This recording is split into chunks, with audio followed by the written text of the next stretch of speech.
one of the biggest, this is another major contributing factor to housing transactions failing and taking so long. And if you are fed up with your house transaction taking long, there are lots of long list of reasons that can contribute to why it's taking a long time. But this is one of the biggest. It will be self-explanatory when I read it to you. So this is an estate agent I do not know and haven't spoken to. We've messaged on LinkedIn, but otherwise I don't know him. He's one of the few agents that's much more open and honest about the reality of the economy and the market, and doesn't just try and talk it up all the time. And this is what he posted yesterday on LinkedIn.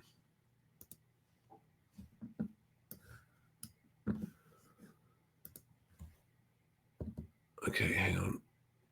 Almost every issue we have with chains right now involve large estate agency firms that have taken referral fees over recommending excellent local solicitors or conveyancers. It's time that these big estate agency firms stopped commoditizing their clients, in other words, rinsing you for money, and started to make referrals in their clients, you, the sellers, best interests, not their own. And he goes on to say, do the hierarchy in large estate agency firms truly understand the damage they are doing by using factory conveyancing? What they mean by that is the cheap volume conveyancers.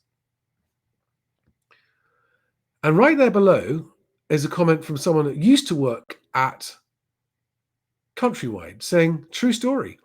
Without the income from conveyancing and mortgage referrals, most of the corporates would have gone bust years ago. Please let that sink in if you are a seller. They're selling your house at a loss. They wouldn't be in business if they only survived on the fee they charge you for selling your house.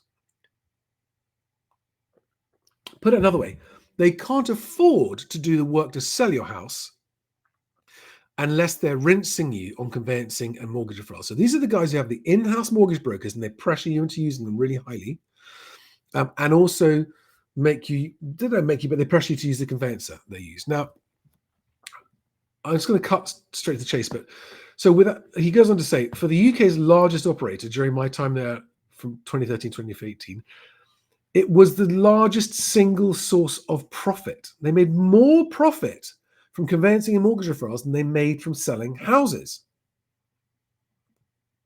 Let that sink in. Now, that's a long conversation that goes on there, and it's fascinating. And other agents chime in about it and say they're not all bad, some are good, some are bad. It's a fascinating conversation. But come to this, right? Just the next day, the same agent posts this comment. And I want you to bear in mind how much you're being quoted for conveyancing, how much it costs, and then bear this in mind.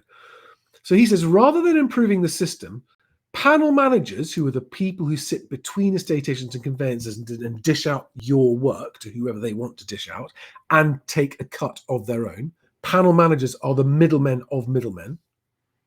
There is a certain job that they do, but rather than improving the system, panel managers and many conveyancers are diverting client monies to agents.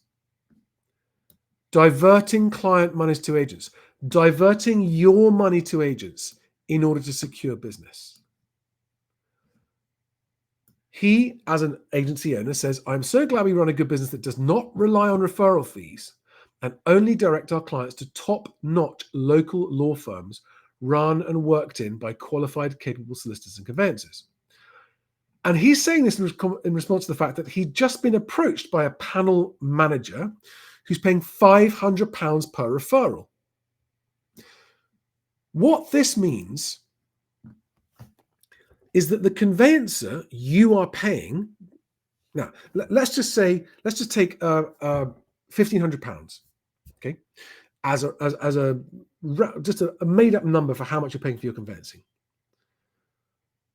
Of that £1,500, there are disbursements, right? There's the property search pack and there's local searches and there's various bits and bobs that are not actual.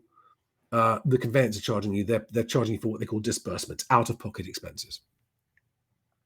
some of which may or may not contain referral fees as well, but leave that to one side. So let's just say that they've got 500 quid of disbursements. And so their actual fee for doing the job, the conveyancing job for selling or buying your house, is £1,000.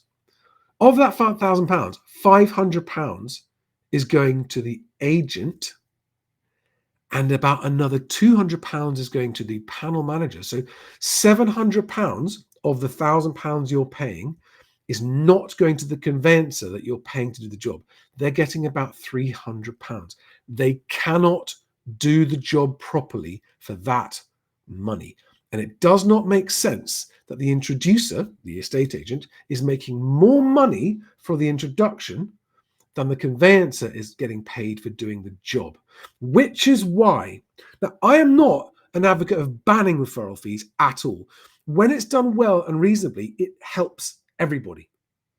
It's just a form of advertising. But when you are price gouged and rinsed, it starts to backfire, like it has in this example, where it's actually killing chains and causing transaction delays. Okay, so if you are going with the conveyancing firm that an agent's recommending you, don't be put off by the fact that they get a referral fee. That's okay, right? And I think referral fees of 10 to 15, maybe max 20% are reasonable, right? I mean, the movie industry, when they budget for a movie, 1/3 of that movie's budget is just for the marketing, the advertising to get people to go. That is what happens. If you don't have advertising, if you don't have a form of marketing, a source of business, then you don't get any business. So you have to pay for your business. One way you do it is through advertising. Another way you do it is through paying introductory referrals. And that's normal. If it's 10, 15, 20%, that's reasonable. When it's a total for the panel manager and the agent of 60 or 70% of what you are paying as a fee, the problem with that, never mind the ethics of it, the problem with it is it starts to affect the transactions because the conveyancers can't do the job at that price. They're understaffed with underqualified people not doing the job properly. That is the reason to ask what the referral fee is. Not because you want to make the agent feel guilty about what they're earning, okay? Because a reasonable introduction fee is perfectly reasonable. The law requires them to divulge this to you, by the way. They are legally obliged to disclose their referral income. Just like I do when you guys want to use the mortgage brokers I partner with or the conveyancing firm I partner with, right? They will tell you what they pay me if you use them. By the way, it's not 50% or anything like that. So I'm just trying to let you guys be informed so you can go out and make your decisions and make them with better information. Because if you're going to pay £1,000 or £2,000 to a conveyancer, you want to know that the conveyancer is getting the majority of that. Not all of it, but the majority of it. If the conveyancer is not getting the majority of it, you should say no. You should say no. You should say, I'm sorry. I would rather that my money went to a better quality conveyancing firm where they get to keep more of the money. I don't want to use an underpaid conveyancing firm to handle my transaction.